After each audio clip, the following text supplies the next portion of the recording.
Alors l'autre chose, c'est négliger son apparence. Ça, c'est fatal. Donc un professionnel de santé ne doit pas s'amuser avec son apparence. Surtout physique. Et quand je parle de physique, c'est son vêtement, sa blouse, son matériel de travail, son espace de travail. Ça doit être méticuleusement bien préparé. Il est inadmissible à un professionnel de santé d'être à l'hôpital avec une blouse froissée, une blouse sale, avec une chemise, avec un col sale, avec des aisselles qui ont des odeurs extraordinaires. Parce qu'il dit qu'il garde beaucoup, il travaille beaucoup. Non. Ce n'est pas parce que tu gardes beaucoup, tu travailles beaucoup, que tu dois sentir mauvais et être sale.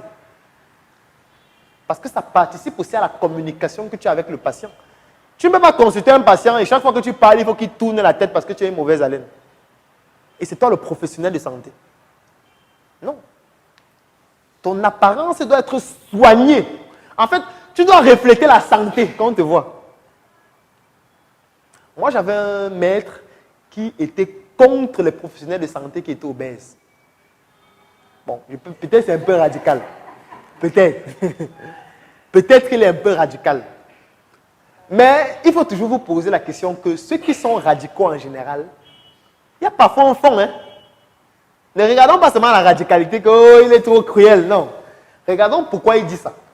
Parce que, prenons-nous dans un contexte d'une consultation médicale. Vous êtes en train de consulter un patient. Vous avez identifié les facteurs de risque cardiovasculaire chez un patient. Les facteurs modifiables et les facteurs non modifiables. Et parmi les facteurs modifiables, il y a par exemple l'obésité. Il est peut-être à un indice de masse corporelle peut-être de 33. Et il faut maintenant lui donner les conseils. Il faut lui expliquer comment il doit faire pour ne plus avoir ce facteur de risque qui pourrait entraîner un arrêt cardiaque ou qui pourrait faire en sorte qu'il ait un AVC ou toute autre complication cardiovasculaire. Comment vous faites? Parce que vous vous retrouvez dans une situation où vous n'avez plus qualité à donner le conseil là. Puisque pendant que vous êtes en train d'expliquer que non, la diététique, il vous observe que mais il me parle de la diététique alors que peut-être qu'il a 36 DMC. Ne me parle pas de la diététique, parle d'autre chose, pas de la diététique. Et il expliquait donc ce maître-là que un médecin ne doit pas être obèse. Bon, après, peut-être il est radical. Peut-être, parce que ça peut être une obésité due à une maladie. Ça peut être une obésité due à, je ne sais pas, une malformation. Mais je ne suis pas très loin de penser qu'il faut aussi ça. Je ne suis pas très loin de penser ça. Parce que le professionnel de santé doit refléter la santé. Comment un professionnel de santé peut avoir la bédaine? Comment? C'est vrai que ça entre aussi dans l'obésité. Mais c'est un problème. C'est un problème. Parce que le professionnel de santé a un rôle de sensibilisation, a un rôle d'éducation. Comment tu vas éduquer si tu n'as pas qualité à donner ce conseil? Ce sera difficile. Un pédiatre doit incarner la santé. Quand l'enfant arrive, l'enfant doit être fier de voir le pédiatre. Ce n'est pas pour rien qu'on a développé tous des gadgets même qui sont comme des jouets. Déjà que l'enfant dans le cabinet on va voir ça dans le branding, ça doit être comme une salle de jeu. L'enfant, il ne faut même pas qu'il se rende compte qu'on est en train de consulter. Bon, après, les pédiatres sont des professionnels, ils savent comment ils doivent faire. Mais ça entre dans le branding et l'apparence. Et rien n'est fait au hasard. C'est-à-dire, on ne fait pas le branding au hasard. Et pour faire le branding, il faut d'abord concevoir l'idéologie qu'on souhaite attribuer à son projet. Et c'est en fonction de cette idéologie qu'on va concevoir le branding qui doit pouvoir aller ou plutôt converger avec cette idéologie-là. Je vais vous prendre un exemple. Les couleurs n'ont pas les mêmes significations. Je veux dire, vous n'allez jamais voir une structure hospitalière qui va utiliser la couleur grise foncée. Si vous voyez une structure hospitalière qui utilise cette couleur, c'est qu'ils ne comprennent rien au branding. Vous n'allez jamais voir une structure, par exemple, qui fait dans les BTP avec la couleur rose. Je ne sais pas si vous comprenez. Donc, on ne choisit pas les couleurs au hasard. On ne choisit pas les symboles au hasard. On ne choisit pas les tenues au hasard. On ne s'habille pas n'importe comment lorsqu'on incarne une certaine structure et une certaine idéologie. Moi, je prends peut-être un exemple sur moi. Moi, il y a une idéologie que nous, on incarne à la Startup Academy et dont je suis le vecteur principal, c'est le patriotisme économique. Ça, c'est l'un des pans de notre idéologie.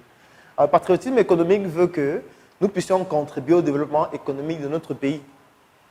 Et contribuer au développement économique, ça commence par consommer localement.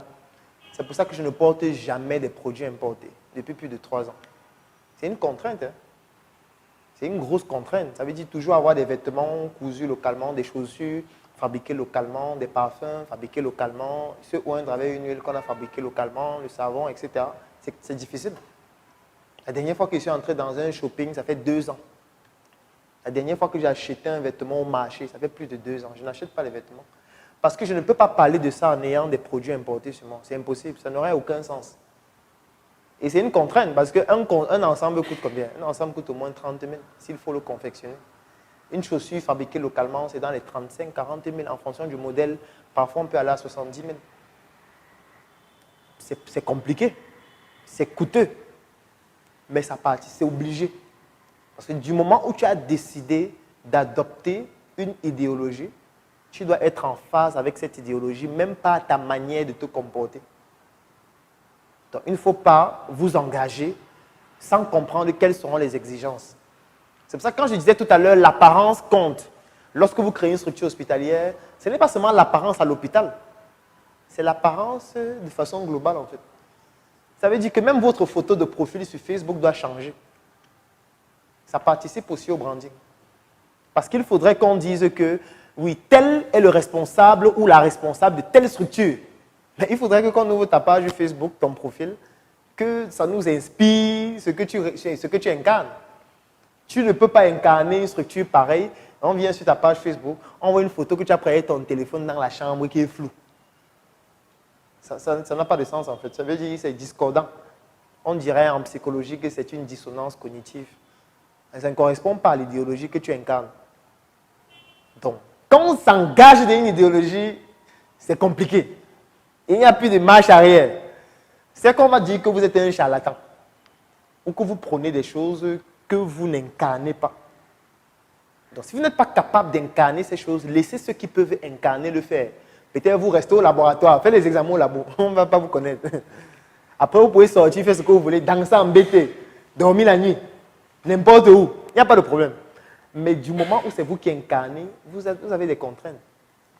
Et encore pire à l'hôpital. Parce qu'à l'hôpital, en fait, il y a quelque chose à l'hôpital que les gens ne comprennent pas. À l'hôpital, vous pouvez consulter 50 patients par jour et vous oubliez leur visage. Mais eux ne vont pas oublier votre visage.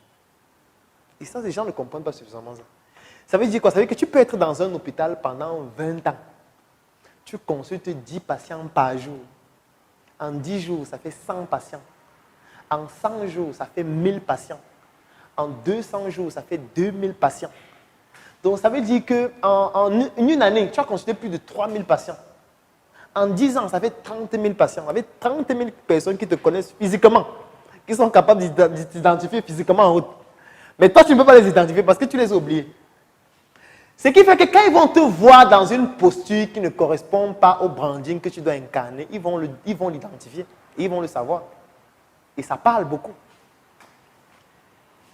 Ce n'est pas tout le monde qui va vous voir en route, qui vous connaît, qui va vous interpeller. Il y a des gens qui vous voient en route, ils vous connaissent, mais ils ne vont pas vous interpeller, mais ils vous connaissent très bien parfois.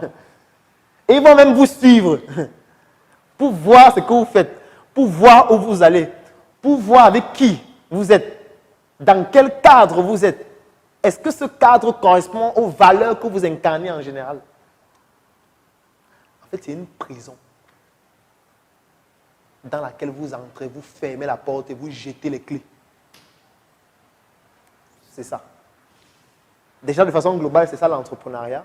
Mais le branding l'est encore plus.